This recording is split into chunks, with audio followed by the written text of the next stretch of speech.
Hello and welcome to the Working Tools Masonic Podcast, where today we will be discussing stewardship of our buildings.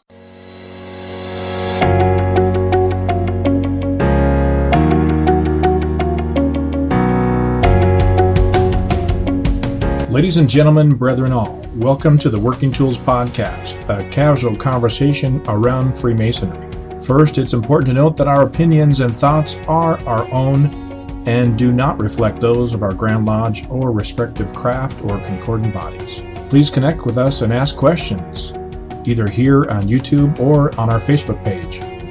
We'd also appreciate a thumbs up and especially any comments on our videos.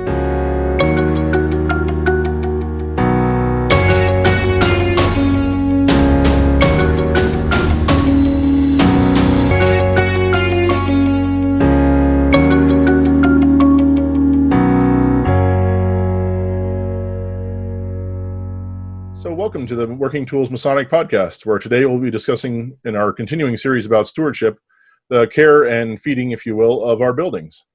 I'm Matt Appel, a Mason here in the Grand Lodge of Washington, and today we have with us Worshipful Brother Stephen Chung of the Grand Lodge of British Columbia in the Yukon, very Worshipful Brother David Colbeth, of the Grand Lodge who's a member of the Lodge in the Grand Lodge of Washington, and very Worshipful Brother Chris Haynes, who, in addition to being a Mason here in Washington, is also chairman of the Grand Lodge Real Estate Advisory Committee, on which I guess actually David also sits. So we have half of our podcast today is from that committee. So thank you all for being here, and thank you especially Chris for coming to discuss buildings with buildings with us. Sits is an appropriate term because Chris does 99% of the work in our committee. Let me tell you. Without Chris, if you just stand out of Chris's way, all sorts of cool things happen. Absolutely. No, I got a great team. Very good group of brothers. So to jump right into it, I'll say to start with, I'm a member of a lodge that sold their building shortly before I joined. So I have actually never been a member of a lodge that owns a building. We've rented from a couple of different lodges over time, and so I feel kind of, while I'm willing to pepper you all with questions, like I don't know a whole lot about the topic particularly. Specifically, although I can imagine some scenarios. Well, since you bring it up, and while you're the hostess with the mostest most of this time, ask all the questions. I'm going to ask a question. So, since we've not been in that reverse situation, as a renter, are you involved in the management and stewardship of the building at all, or you just pay your rent and say thanks and we're out of here? Mostly the latter. Other than whining or bringing an issue to their attention when something does legitimately need to get fixed. We pay our rent check and sign our lease once a year, and that's about it. We generally make it a policy to stay out of their way as best we can. Okay. So, Stephen, I guess I'm not sure. Does your lodge own a building up there in BC? Our lodge, in conjunction with St. George's Lodge, owns the building in Kelowna. I believe originally it was owned by St. George's Lodge, and some years later it was they had sold that building, and Prince Charles and St. George's are in the building together now, and there's the Kelowna Holding Society, which actually owns the building and manages the building, and there's members of there's 2 members from St. George's Lodge, 2 members from Prince Charles Lodge, and a member from the Eastern Star on the board at the Holding Society, and they help run the place, right? Plus, there's the annual general meeting where they also rope a few volunteers in. All right, and David, your lodge down there in King Solomon owns their building, right? Yeah, I think it was we'll talk about this later, but I think in 85 or somewhere in the 80s was when the management corporations went into effect, and it went from the lodge owning it to, it's actually called King Solomon Masonic Temple Association is the corporation that owns the building now and is managed. We currently have 9 members, 9 members on our Temple Association trustees, and that manage. 5 of them are the sorry, 3 of them. Yeah, well, 5 of them are currently the elected officers. 3 of them for sure. The secretary and treasurer are they're on there, but they're not technically members. Well, they're members anyway. So yes, but we own our own building. This is the building we have now is the 3rd building. The first 2 burned down actually. Not in the same spot. They were in different spots in the city, and not to dig in the weeds really quickly too. But currently, our title has a cloud on it because, which is written language into the legal description of our building. The Neely family donated the land originally in 1924, 1925, and the very last line of our title says to be used always for Masonic purposes. So, there's that. You remind me of the Monty Python sketch where the first castle sank into the swamp, the 3rd one burned down, fell over, and then sank into the swamp, but the 4th one stayed.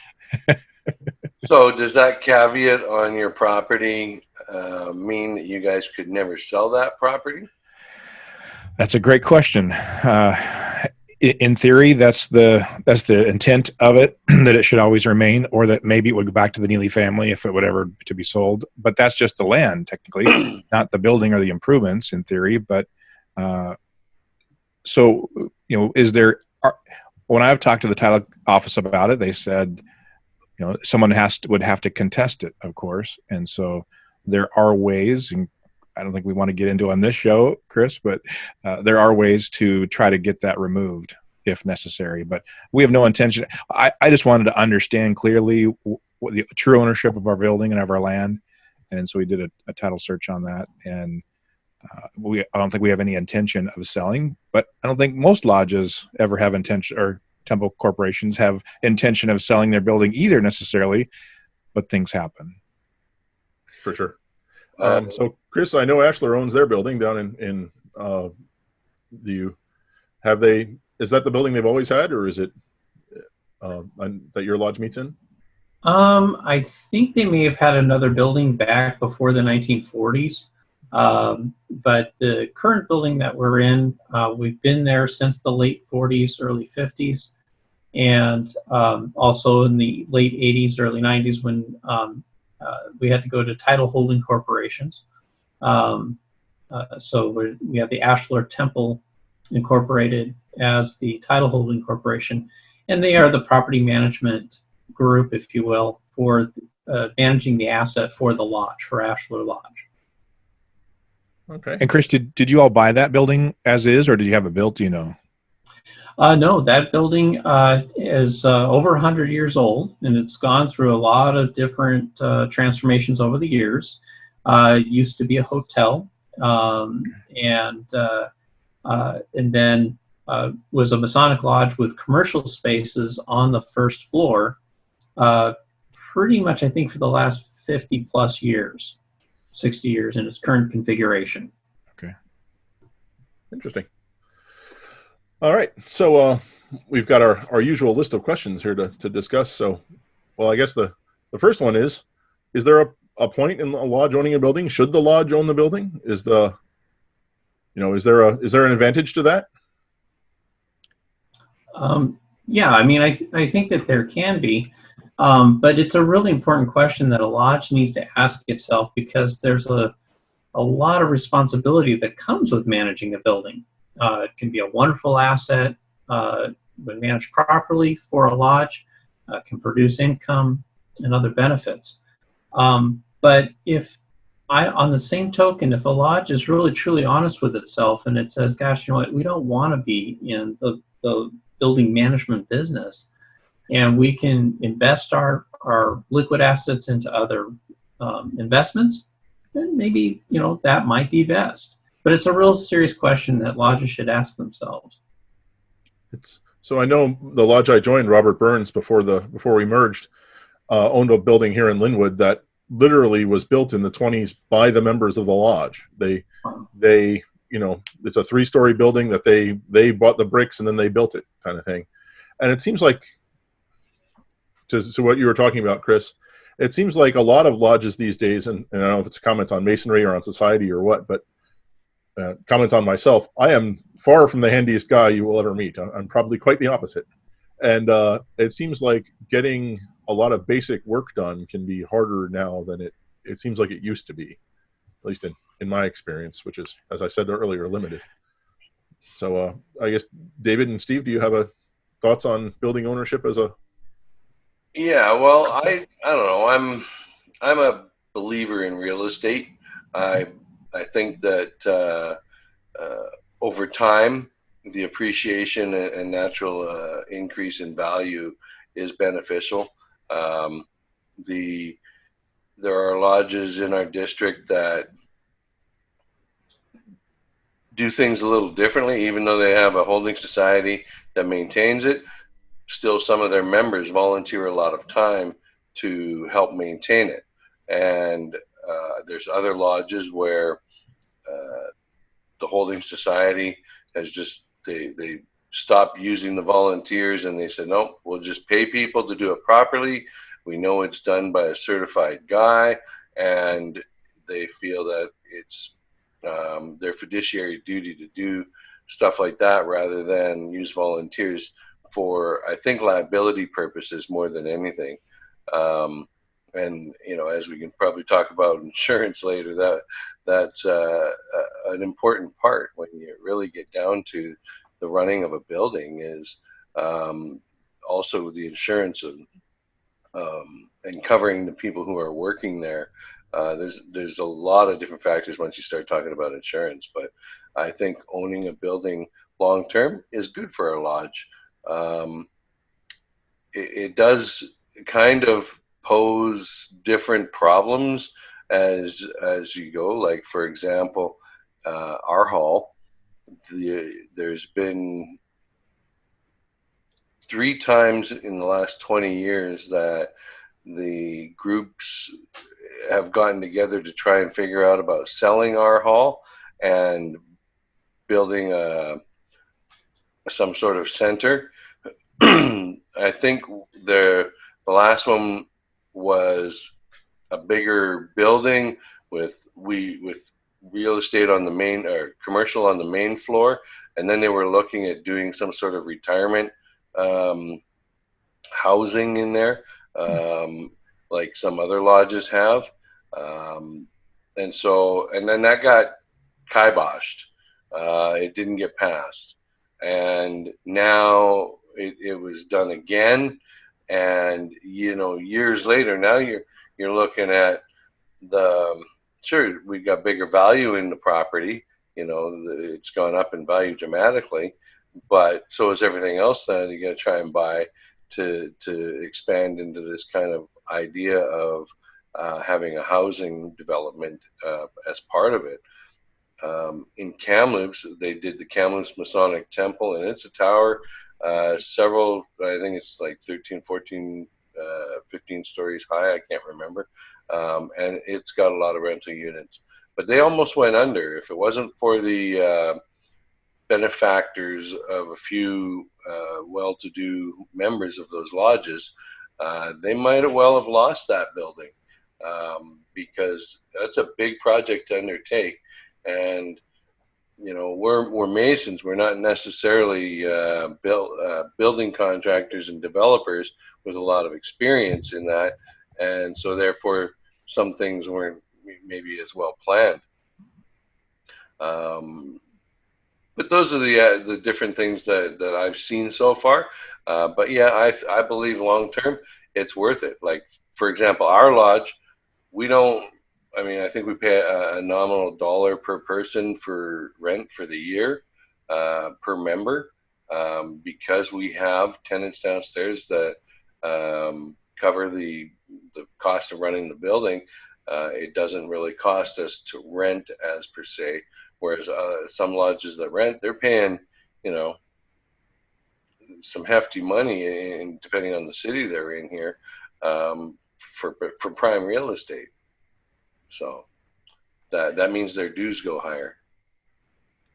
Yeah, if they budget that way, right? We had a whole session on budgeting and lodge finance, and most lodges don't budget. At least in our experience, in our districts that we talked about, don't budget like you do, where you actually take your expenses and divide by the number of members you have, and that's your actual dues. That was foreign, no pun intended, to us here in Washington. That you would actually base it on the actual expenses and not just some random number. But yeah, I agree that if owning a building is a business, you have to manage it properly. You have to have the funding to do it. However, owning real estate, like you said, is how most people, many of the people have gotten rich, except for Bezos and some of those guys, but Gates and some of those names. But they own real estate too, so it's not just their ideas that made them wealthy. But owning real estate is a great asset for the lodges to have it. But if they can't manage it, if you can't manage it, then you shouldn't own it. You should move on. So that was one thing I always wondered. We talked about it before too. Why doesn't every lodge have $1 million war chest? We've been around, most of us, for many, many years, over 100 years in some cases. And why don't they have a war chest, lots and lots of money built up?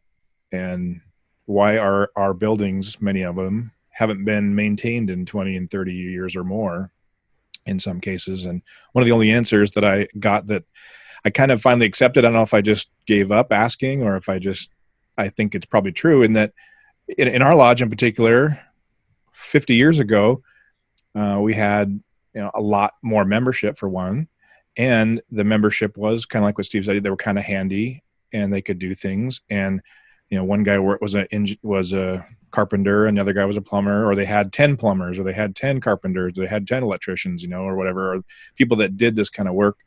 And if a spool of wire went missing down at the rail yard, one of the guys that worked there, and the electrical was upgraded and the door needed to be fixed, and they found the wood, and if things like that happened, it was not a big deal, and people donated their time and efforts and supplies. And I think over the last 30 years or 40 years, those type of people have moved out of masonry. It's not the same kind of people, and we're become even less operative in those kind of fields. And so instead of hiring them out, we just always assumed that they were going to have people that could do that labor and do those things. And that's not the case anymore. So I agree. I've been a Mason now going on 12 years. And the last 10 years on our corporation board, Temple board, we've been, some heated discussions about having to hire out for some of these things and getting a contractor in and not having just somebody do it. And it's been a big change trying to get people to understand they need to pay for these services. We're going through an electrical survey right now to understand what kind of major changes in our electrical that need to happen. I know the knob and tube is not active, but there's still knob and tube in the building, of course. But even the panels we have are ancient. They're 60, 70 years old probably.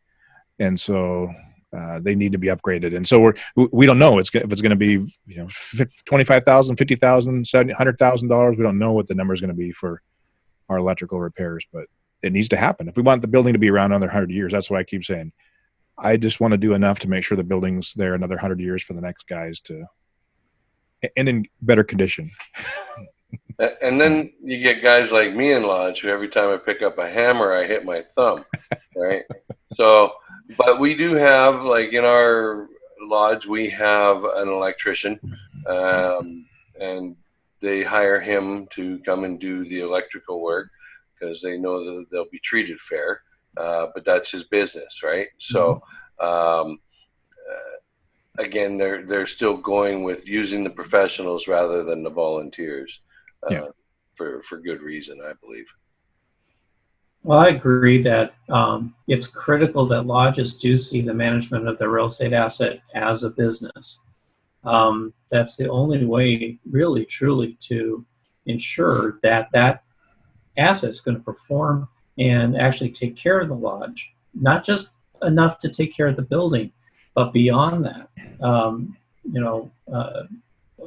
It's not. I've heard somewhere that it's not an asset unless it is income, and not just income for just enough, but net operating income, or NOI. And but you're right. We've had people had different skill sets. Whether it was in the trades, they knew how to take care of the building. But I'll even volunteer that a lot of lodges and the concept of property management, and that's a very important skill set to start with that. So there's some things that I think that some lodges can do to sort of bake into their process to understand, how to take care of their asset and that sort of thing. And we were there about 10 years ago with our own lodge building.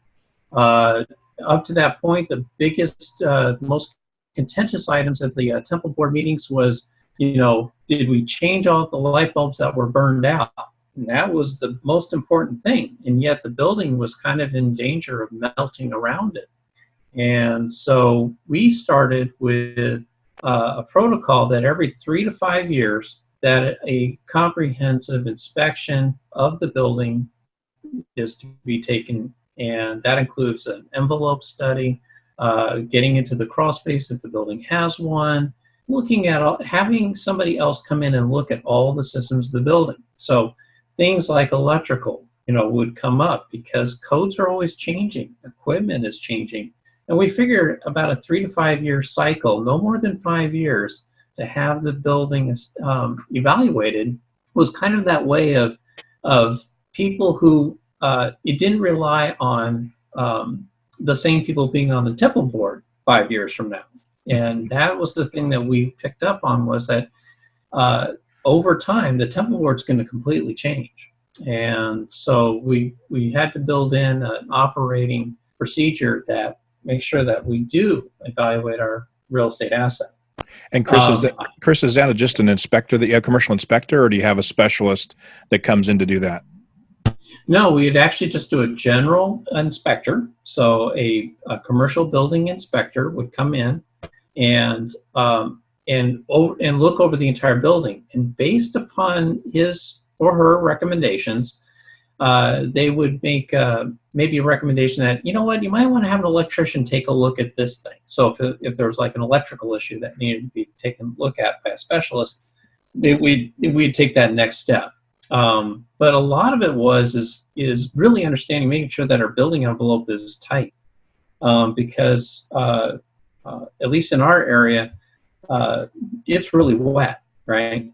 So looking for leaks, going places that we don't normally go to, things like up in the attic, going up on the roof and the parapets for our particular type of building, looking at the flash, because most people would just see a bubble in the paint, on the wall, and not understand that that could be actually a leak that's coming down the masonry walls of the building and pushing out that paint. Things like that.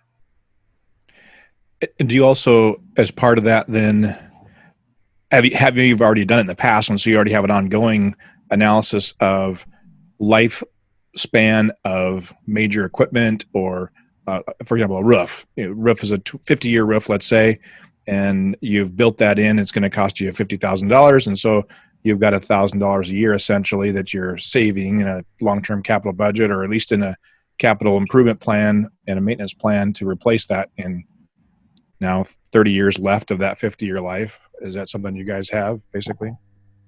Kind of loosely. We would like to have it a little bit more formalized, but we are thinking in those terms. You also have to take into account, inflation, over time. So the time value of money, or the value of money over time goes down because of inflationary pressure. So $1,000 a month may not actually cut it in that scenario.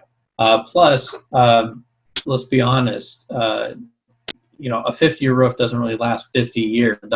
It's about 35 to 40, depending on different factors. And that also requires ongoing maintenance onto that piece of it. Yeah, so you're right. And that's called building reserves. So it's really critical that temple corporations or building associations are thinking in terms of not just paying the taxes and not just paying the maintenance of what they have to deal with this year, but bake in on top of that building reserves, because everything wears out on a building eventually at some point. not just roofs, but flashing, windows, surfaces inside the building, carpeting, flooring, painted walls, even plumbing can wear out over time, and and electrical system upgrades, proper bonding for grounding, all that kind of stuff. It's constantly evolving.